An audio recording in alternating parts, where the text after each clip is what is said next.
Hey, Nicole Roberts Jones here, and welcome to this episode of the Meaningful Work Podcast.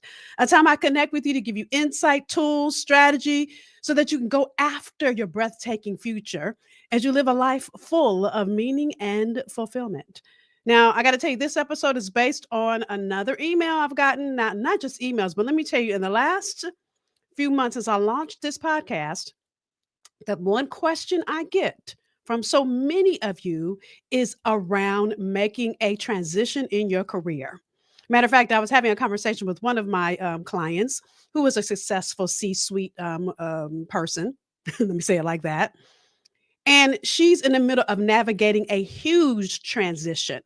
So, whether it's due to you having layoffs due to the current climate we're in as I record this episode, or you know that it's time for your next best move because you're bored at work, or anything in between, this episode, or I should say this three-part series, y'all, is for you.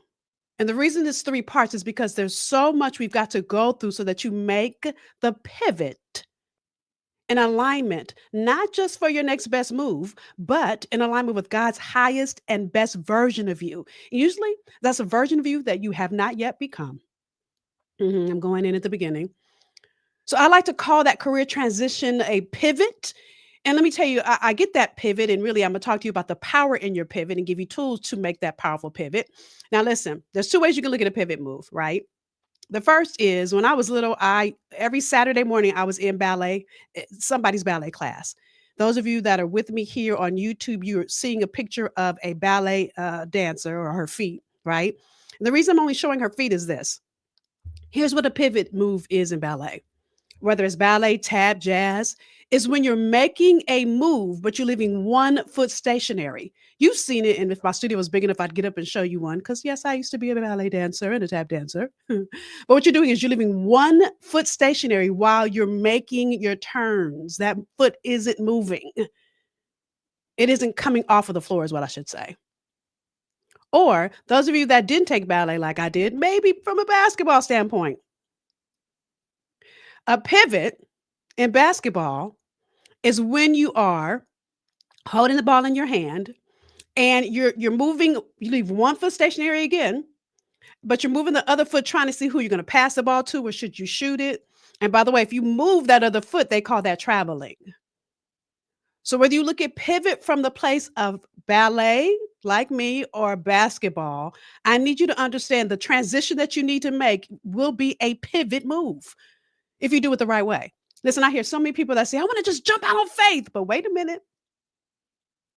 God never tells you to do stuff and not think it through and not have strategy. So the power in your pivot is to start to create the strategy before you take the leap. And yes, it's going to require you to take a leap. We're going to talk about that today. And so this series is really what I'm giving you is tools to find the power in the pivot you need to make to deal with the career transition that you're in or the one you know you're getting ready to go through. Listen, let me say it to you like this and why this is so important. And you've heard me say this before. God is going to let you live on whatever level you settle for. I'm going to say that one more time for the people in the back. God is going to let you live on whatever level you settle for. See, I don't serve a small God. So I don't make small moves. And when you make a huge move that's bigger than where you already are, it's going to be scary. That's how God works. I think he puts us in these situations so we have to rely on him. And your pivot may just be a move if it's big enough. If you listen, you've heard me say this, deliberate mediocrity is a sin. I think I said it in the first series I did in this podcast, but you have a choice on the level you choose. You can choose to stay in your comfort, nice, easy, you don't push, you don't stretch, or you can go after your success. You can go after your stretch move. You can go after the next level of you. So if you're here in this series, my goal for you is that you go after your next. There's another move inside of you. And I can tell you while I'm recording this podcast right now, I'm in the middle of my own pivot move. I'll tell y'all about it once it finishes, right? God is doing some things. Ooh, it's so good. I can't wait to share with you. But here's what I'm going to talk to you about here in part one of this three-part series. Defeating status quo syndrome. The insight to propel your career forward. Defeating status quo syndrome. I'm going to give you the insight to propel your career forward. Why? Because I need you to understand living in good enough and average and mediocre. First of all, I'm allergic to average. I don't do average. Come on, somebody. But God never intended for you to be status quo. If you don't serve a status quo God, why are you living in good enough? Why are you settling in your career? Why are you letting fear keep you in the place you're in instead of going after that next pivot move you know is dying in your heart to make? And then sometimes God will push you out. It's called being laid off or fired or what have you, because he knows it's time for your next. So wherever you are, I'm going to support you. But here's what I want you to know why this is so fundamentally important here. Bible verse John 10:10 says this: the thief does not come except to steal and to kill and to destroy. This is Jesus talking. He said, I have come that they may have life, talking about us, and that they may have it more abundantly. See, the enemy wants to steal, kill, and destroy the very abundance God has tied to you, just like I have abundance tied to me. I can't wait to talk to you about God wanting you to be wealthy. In our next series is coming, right? But career transitions was a number one thing I've been asked about in the last couple months. So the enemy wants you to be depressed, worried, overwhelmed, anxious. He wants you to live in fear instead of pushing through it. And what Jesus says is, I didn't come for any of that. I've come that you have life and have it more abundantly. But I need you to understand abundance takes some things you got to get through. And so in part one here, I'm going to walk you through that. But in order to do that, I want to share with you. You guys know I always give a muse to our our stories, and the reason I do this is because I'm a story kind of person. I connect to stories, and so I always want to give you an example of someone that had to do it. And so our example here is Father Abraham. So this is taken from Genesis. You can read the whole chapter of 12th chapter in Genesis. I'm only going to read verses 1 through 3. Again, Genesis 12, 1 through 3. By the way, those of you that are listening, I always do slides when I'm teaching you. So come on over to the YouTube page. My YouTube is nrjnetwork.com. So you can see the slides because I'm getting ready to go in, y'all. I'm giving you 4 steps in a second, right? So this is what God says to Abraham. He says, get out of your country, from your family, and from your father's house to a land that I will show you. I will make you a great nation. I will bless you and make your name great, and you shall be a blessing. I will bless those who bless you, and I will curse him who curses you, and you and all the families of the earth shall be blessed. The thing that's interesting in this Bible verse, y'all, is how many times does God repeat himself? He says, I will make you a great nation. I will bless you and make your name great, and you shall be a blessing. He says it over and over again as if he's trying to assure Abraham that I'm going to ask you to do something that's outside of your comfort zone. And it's going to be scary. But when you do it, I will make your name great. And so I wonder if you realize there's another level of you waiting for you. So what I want to walk you through here in this episode are the 4 feelings that Abraham had to push past, that you will also have to push past so that you can defeat status quo. Okay, I'm going to walk you through 4 feelings or 4 things that you will have to push past. So either you're in all 4, you're in one of the 4. If you're not in them yet, you will be. So take note because I'm going to give you some tools. Y'all ready? You got your pen? Okay, so number 1 is loss of connection. Who knows me? See, when you're going somewhere you've never been, you will feel lost, like you don't know anybody there. So this looks like when you are becoming a mom and maybe none of your friends are a mom, or maybe you're moving companies and all your friends are in the other company, or maybe you're starting a business and this was me, none of my friends had a business like mine, or maybe you've been in your company for 20 years and now you're being pushed into something different and it's like, oh my God, nobody knows me. You're changing your roles. Maybe you're an empty nester. Now you're at home and your kids are gone, and now you have to look at your mate or yourself and you got to shift and do things differently because you're getting to know yourself at this new level. Or maybe you're moving cities. This is me. I've moved, let me see, 1, 2, 3 different cities. I'm from California. I lived in Milwaukee. I lived in Boston, and now I live in the DMV area, DC. I live in Virginia of the DMV, right outside of DC. Sorry, y'all. I feel a piece of hair on my face somewhere. It's driving me crazy a little bit, but anyway, I don't know where it is. Anyway, so anytime you're changing roles, it affects how you relate to either one another when you're talking about being an empty nester or being a new mom with your girlfriends who aren't a mom, or maybe the first to get married or divorced or whatever that is, or maybe you're dealing with loss. You've lost your mate and no one around you. You listen, you are really beginning to understand that you may have to create newness in this place.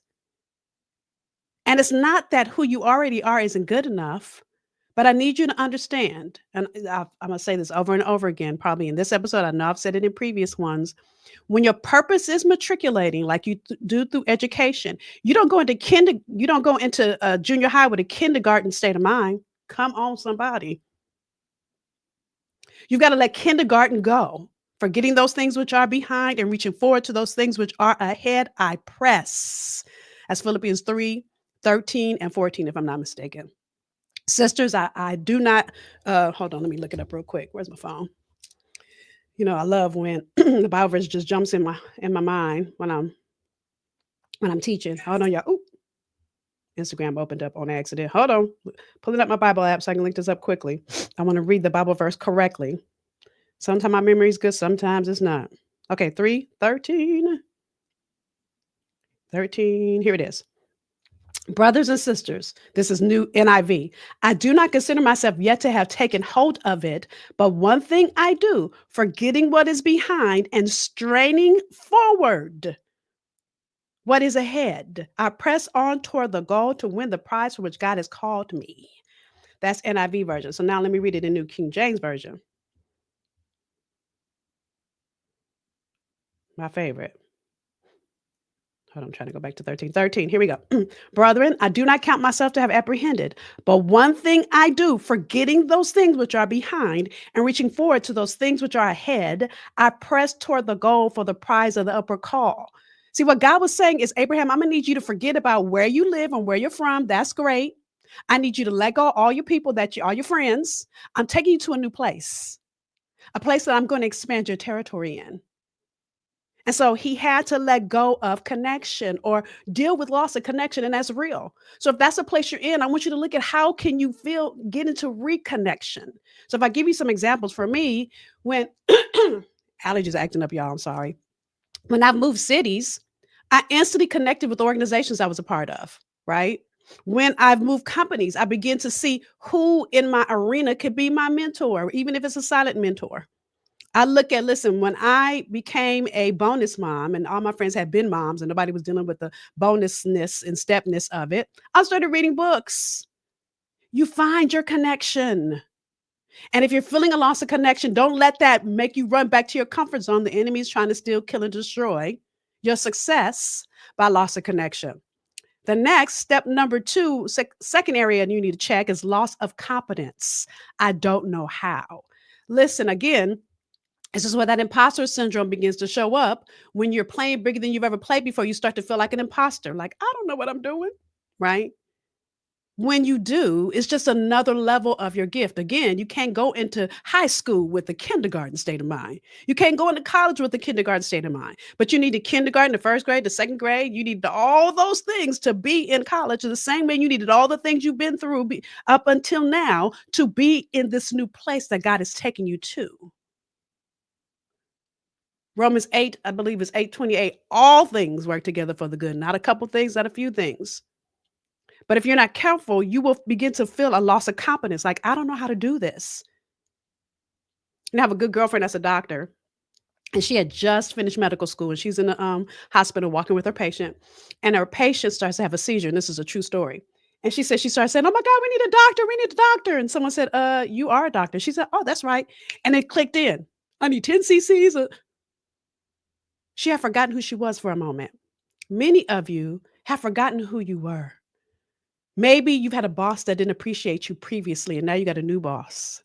Maybe the company that you were in never gave you a raise, and so it's keeping you looking through those glasses again. The enemy comes to steal, kill, and destroy. Your previous boss might not have appreciated you, might have looked over you, might not have given you the raise you needed, but don't let that previous place, forgetting those things which are behind, hinder your next place and make you forget who you are. These are the times that you need to take some time and look at what is this new season and what's this new level of me that I need to come into in order to be the woman that God is creating me to be, right? There's a Bible verse here I want to put on the screen. Isaiah 43:19 that says, "Behold, I will do a new thing. Now it shall spring forth. Shall ye not know it? I will even make a way in the wilderness and rivers in the deserts." This is God talking to Moses, right? And so I want you to get this. And here I go. Y'all know I always love my Tony Evans, giving Tony Evans a shout out because I use his stuff all the time because it's good. Right? Here's what it says in Tony Evans. This is his commentary Bible, right? Look, I'm about to do something new. Even now it is coming. Do you see it? Indeed, I will make a way in the wilderness, rivers in the desert. Implies that even though the trip from Babylon back to Israel would lead through treacherous territory, God will go ahead of the people and make a way. The reason I'm saying this to you is sometimes it looks like it's impossible to go through this new thing. This is where God does his best work because your faith doesn't get activated until you're in the face of fear. And the reason, as a successful woman or man, for the few good men that listen to the podcast, you're staying stuck in this loss of connection, or excuse me, competence, is because you can't figure out how. When God does his best work, when you lean totally on him and not only on you, because it ain't just about you. God has gifted you and made you so uniquely special. When you begin to trust the gift that's inside of you, even if you feel like a fish out of water, because listen, you may have been a big fish in a small pond in your previous place, but now God is making you a small fish in a bigger pond. It just gives you an opportunity to grow your gift. One of my favorite songs I used to sing in church, which is a Bible verse, is stir up the gift, stir up the gift. And that's what God is doing. He's stirring up your gift. Next one, which is related to this one, number 3 is loss of contribution. Like, where is my place? Maybe you've got a new boss. Maybe your company is going through a merger and you feel like, where is my place? Like, do I fit here? So I'm going to encourage you to take some time to look at those 3. I got a 4th one, but I'm going to tell you all 3 of those culminate in the 4th one. If you're dealing with loss of connection, loss of competence, or loss of contribution, it usually means that you are in a place of loss of identity. Who am I? Listen, I saw this quote somewhere and I don't remember where I got it from, but let me read it. Throughout our lives, we consciously ask identity questions. What must I do to find my place? What gives me significance? What do I have to do to find love and belong? We learn from parents, teachers, friends, life experiences what it takes for us to feel that we are loved as and significant. The problem is that the answers to these questions are often out of a desire for self promotion or self protection. So, in the place you're in, are you looking for promotion or protection? I need you to understand sometimes you're looking for an outside answer to an inside yearning. That inside yearning means you need to sit in quiet contemplation and connect with you. And dare I say, with the God in you. And what came up in my mind was It's a God in Me by Mary Mary. Meaning if you don't sit long enough to let God speak to your soul. Mhm. And so I want you to understand. And by the way, if you are having a hard time with understanding what your purpose is, go back and watch the Cracking the Code episodes here in the Meaningful Work podcast. I think that was episode 2, 3, and 4. Because really what I did is set out to help you understand what your purpose is and the work that is in alignment with it. So you need to understand if you're feeling any of those things, let me put them back on the screen. Loss of connection, who knows me? Loss of competence, I don't know how. Loss of contribution, where is my place? Or loss of identity, who am I? Loss of identity happens big when your kids go off to school, especially if you've been a stay-at-home mom or your life was all engulfed in basketball, football, cheerleading, track, soccer, and now all that's gone. I need you to understand where you are. And listen, y'all know me well enough to know that I can only give you so much in the time we have on these podcasts. So I'm always going to give you some help so you can begin to develop your plays. Now, this is only part 1, y'all. We got 3 parts to go. Okay. So again, this is all about you defeating status quo. So I'm gifting you with a Power in Your Pivot playbook for free. All you've got to do is go to www.powerinyourpivot.com. Now we're going to build on it each day. For part 1, I'm really sitting with what you really want. I'm sitting with what you really want and really having you do exercises to sit with where you are and what's drumming up in your soul. Again, powerinyourpivot.com. And why am I giving you this work? Because I need you to understand that God did not create you to settle or live in good enough.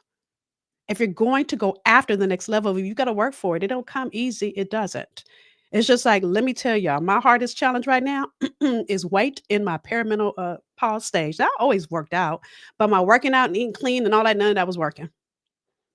And so I finally found a trainer that then told me I had to walk 45 minutes uphill. I would admit that I do cheat and I do 30 minutes, but I am walking uphill and I never walked uphill before. Then he gave me a list of exercises that I have to do. I had to do things in a different way. And no morning do I ever want to do it. I'm going to be honest. But if I want something different, I've got to do something different. If you really want to go after that next level of you that's dying to come out, listen, some of y'all are pregnant with your purpose and you're in a ninth month. And many of you, it's been dying to come out, and you may even be walking around with a dead baby inside you. It's time to do the work to push it out. It's time to do the work to go after that career transition that God has for you. It's time for you to do the work. So this is part one, y'all. I got two more parts to go. And the reason I'm stopping here is because I really want you to sit with where you are, and I'm going to build on it in our next episode. All right. So, as always, I want to hear takeaways. If you are in the middle of a pivot, share below. Ask me a question so I can support you. Tell me where you are, what you found hard in your pivot. Tell me where you are that you're finding it hard right now. If you found value, do me a favor and share it. Why do I always ask you to share? Because somebody in your network, in your tribe needs this insight, and they would never know it was here. They would never know it was available unless you share it. So please, if you're on YouTube, click and share and take the link and text and email people. If you are on the podcast channel, I think there's some way you can share it in the audio. But either way, send a note to your friends and say, go to MeaningFULL, F-U-L-L, MeaningFULLWorkPodcast.com and listen to this episode. And the reason I'm doing that is because we're in the middle of a huge transition in our country right now. Many of you are faced with layoffs, with business decisions, with career decisions. I'm going to give you the tools to support you because God never intends for you to live. And again, good enough. He doesn't want to steal, kill, or destroy, but the enemy does. So we're not going to give him that power. All right. So do your work. And I'll see you for part 2 of this series. Bye, y'all.